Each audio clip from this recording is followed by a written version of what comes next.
Hello, mint chocolate chip balls. I promised you I was going to make a video showing you a poster I had from the old skateboard shops me and my wife used to run. And this here is an emblem that says Royal Family Member. It's backwards because that's the way it is. It was meant to go on the window of our store. I got it instead on the back of this 59 Pontiac I got. But that was for the Crown Skateboard Company. Maybe you've heard of Crown, maybe you haven't. Hello, Mr. Enoch. But Crown Skateboards was what I would call a high-end generic skateboard company. And we sold a lot of them because they were very affordable, but they were very good decks, 7-ply. You know, it wasn't like one of those generic decks that were ready to crack the minute anybody jumped on them.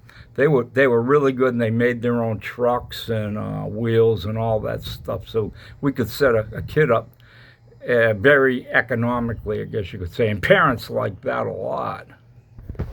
Me and the wife had 3 hobby shops, and we sold everything you could think of that was hobby. I have very little. I don't have much of the stuff left anymore. But along with, model kits, we sold model kits, every type, besides cars, airplanes, ships, military stuff, M1A1, Abrams tanks, all the Russian type armor, you name it, we sold it.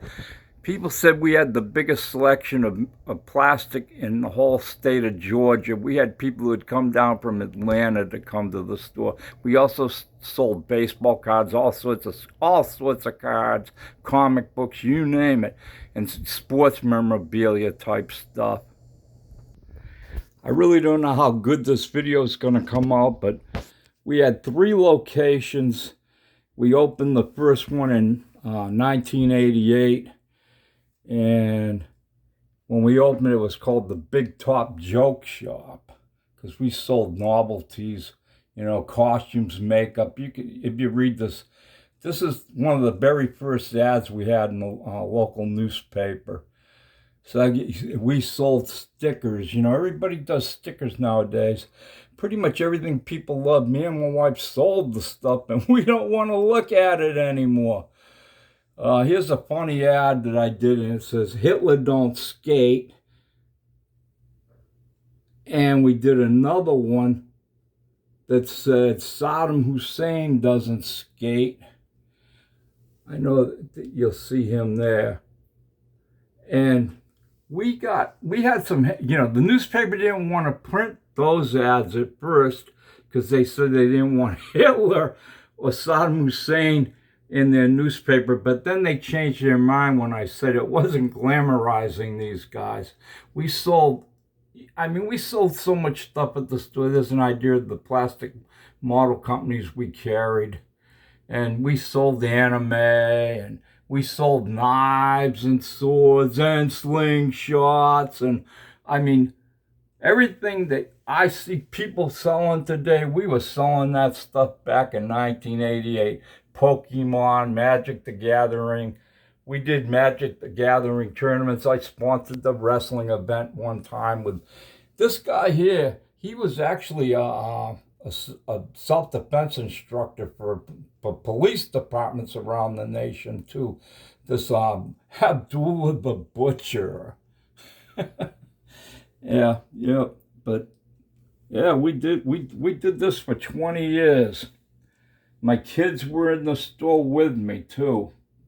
It was a family-ran business, but we hired people. Yeah, we sold Beanie Babies, too. I forgot that. My God, I could go on and on forever with this, but then the video would last forever. So I want to show you some of the stuff I've got left over. I don't know how good these pictures are going to come out because of the glare, but this was store number 1, and you can't really see it good, but up here, there's a big skateboard that I made. I cut it out of plywood and I hung it up.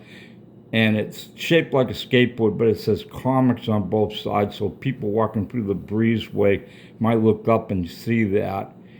Believe it or not, that there is a dartboard with Saddam Hussein's mug on it. And if you can read that, it says Desert Storm T-shirts.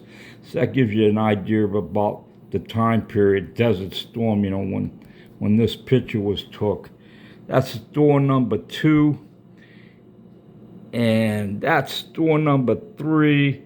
And I opened up this store number 3, and within 3 months I had to close it down, but I got stuck with the lease for a whole year. It made me so mad. We lost money because of that. And it all was because the guy that I hired to run store number 2, as soon as he found out I had the lease for this store signed, he started ripping me off. And I knew something was wrong because the store was no longer making a profit. And what was the final clincher was, one day I'm standing out front here, and right here, I don't know if you can read it or not, but it says Christian Science Reading Room. And I walked over, and the guy that was working here, not working volunteer, he's standing out there, and I starts talking to him, and I says, yeah, I got a store down in St. Mary's. And he says, oh, yeah, I got a friend down there with a pizza, Little Caesar's Pizza. And he says, he's had that store open 2 years, and it wasn't till last month he finally started turning a profit. And I didn't say nothing to him, but my heart sunk. The guy that was running, the manager of that store was the guy I hired to run this store. And when I hired him, you know, he would come to the store a lot and hang around. He was a real sweet talker. And turned out the guy that had the little, and he managed the Little Caesar's Pizza shop.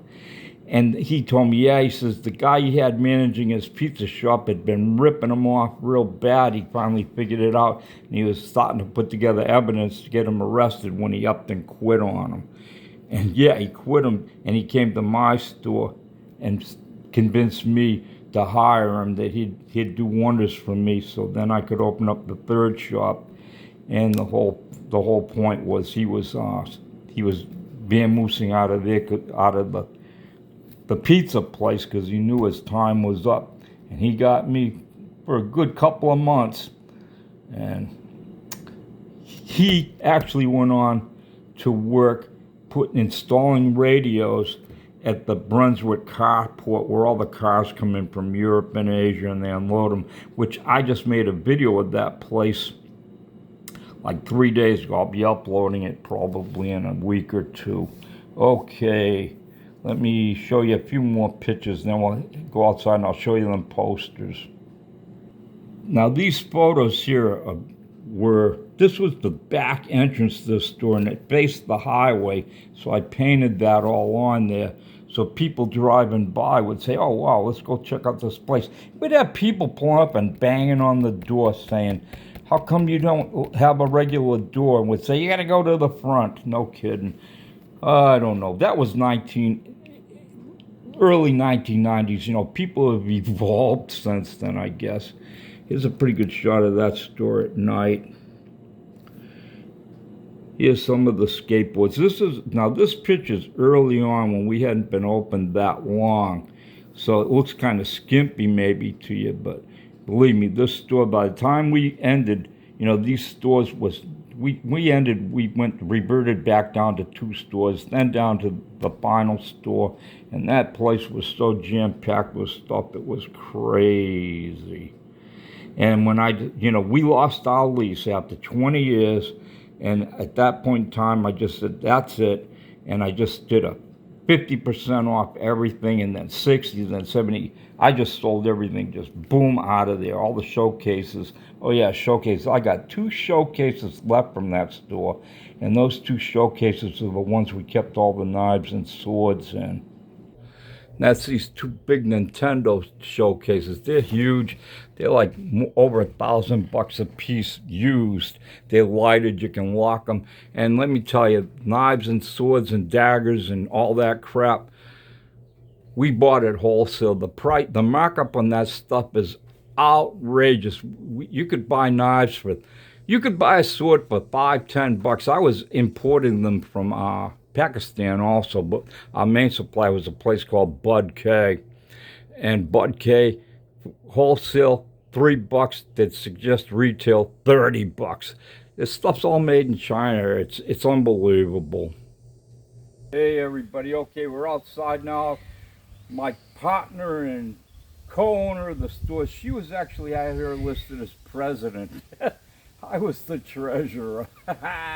Anyways, here's that sign I was talking about. As you can see, it's shaped like a skateboard. Still got the chains to hold it up. And that was aiming towards the store, and as you can see, it says comics on both sides. Okay, yeah, this is the only shirt I got left over that's skateboard related. And show them the neck. Can you see it? Yeah. Okay. And then we sold every brand under the sun. My wife could probably tell you more than me, because she used to build them too. We got one mouse pad left over. That's girl skateboards, I believe it was. And we sold Chocolate and Dogtown and Zoo York. There was so many, it got to the point where there were so many companies making skateboards, it was insane. And I know I'm forgetting a lot of stuff. Oh yeah, I had a guy come by one time, you might have heard of him by the name of Rick Thorne. I know he's still out there. He was crazy as anything, but he was a really cool guy to talk with. Okay. This is my last little tidbits. You can see right up here, it said, serving the county since 1988. And that's that one. I know you've heard of that company, eh? Mint chocolate chip balls. Man, that's a mouthful. I have a hard time remembering that, but we got this sign here. And this was hanging up in the store, you know, off the ceiling. We had stuff all over the place. I got only these two things skateboard related posters. I got a lot of comic book stuff. I keep saying I got to start doing some shorts showing my comic posters. And the comic posters I got was all, you know, stuff that the comic company sent you to tell, put it up to get kids to buy Wolverine or Superman or whoever, you know. And I'm talking Marvel, DC, and what were some of the other companies that made comics besides Marvel and DC? The independents. Do you remember any of their names? Image. Say what? Image. Who was Image's big star? I forgot the name. Spawn. Spawn. Me and my wife didn't read comic books. Me and my wife didn't ride skateboards. We sold Dungeons and Dragons and all those role-playing games, White Wolf, Vampire the Garret. We sold it all. People would come in and talk to us all day long. We'd sit there and just shake our heads, and they thought we understood and knew it all. We didn't know nothing. We were just selling the stuff. It was a complete accident, basically, how that store wound up what it was. But it was skateboards that saved my butt. I was still in the Army when I opened it, and we were struggling, and a guy that was in the Army with me says, you should sell skateboards. I said, skateboards? I says, those are for little kids. And he says, no, adults ride skateboards. And he convinced me, and I got skateboards going, and skateboards got us to where we had a little money coming in. And then the first Batman movie came on. I says, we got to get t-shirts for that movie. I went to a distributor called Diamond Distributors, and the guy there said, you need to put comic books in your store and Dungeons and Dragons in your store. And I thought he was crazy too, but I brought some of that stuff to the store, and that was it. From there, we were taking off, man. And here's the coolest poster. You're gonna love this one. Mint chocolate chip balls. Hey, check this out. This one's special, huh? No, you can't have it. Old school, eh? I was going to wear my psycho glasses when I came out here, but I forgot to put them on. Oh well, everybody, thanks for watching. Please share. Share this video. Subscribe, like. What can I say? I need help. I want to bust 1,000 subscribers before I die. I'm getting old. I don't have much longer left. Old men don't skateboard. Hey, my wife just asked me to to tell you this story. We had a guy that was coming in the store all the time. He was in the Army, and he was buying skateboards all the time.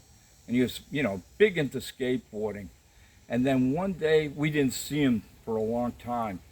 And then one day he comes walking in, and we're just talking to him and everything. And all of a sudden, we looked down and we noticed he was missing a leg. He had, Both. Yeah, he lost both legs. Oh. The I wrecked the wall. Okay. I was confused because there was another guy that came in that lost one leg from a motorcycle accident, but she's right. Yeah. That guy lost both his legs He's over. only 19 years old. He went to the war. He was in the army, so he went to the war. Then he come back, and he's walking fine. And he supposed to buy his sneakers, but he said he couldn't skateboard. I said, and then he bought the shoes, Vision. Yeah, we sold the band shoes. Yeah, band shoes. And he lost both legs. I mean, he's just a really happy boy. And he come to the store. He tell me the whole story. And he married a friend of my That's right. daughter. And he got a good job because the disability. And he have 2 kids. And they live happy after. They just real good. He's just nothing to gripe about it, or he just, I'm okay. And he says it's so funny. He said he's still collecting the shoes, and he's a shoes collector. Because the store of mine, there's a next store is that they sell the all brand shoes, sneaker, and he kept buying. And he say he like it, and he show me the kind of shoe. When the shoe shine you go to, they put the wood, the foot shape to put in. Yeah. Wow. Yeah. He have those too, and he banging his legs is the metal sounds, and so he's happy, and that's the one of a story. My wife could tell you tons of stories. Like I said, we had, she was running one store and I was running the other, and that's why I completely forgot about all that. And when she died, I remembered, his mom helped him through a lot of that after he came back with his legs gone and all. Yeah. And that's just, life is crazy. We got a million stories. You wouldn't believe any of them, but they're all true. We don't make it up. Thanks everybody.